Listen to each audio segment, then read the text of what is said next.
ఖచ్చితంగా 6 గంటలకంతా ఫుడ్ అంతా రెడీగా ఉంటుంది అక్కడ. బేబీ కార్న్ మంచూరి అసలు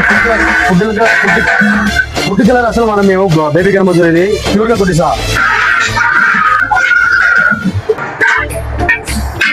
జల్దీగా కరెక్ట్ 6ంటికి ఉండాలా, 7ంటికి బొప్పే స్టార్ట్ కావాలా. పార్టీ అయితే కరెక్ట్ అని చెప్పినాడు.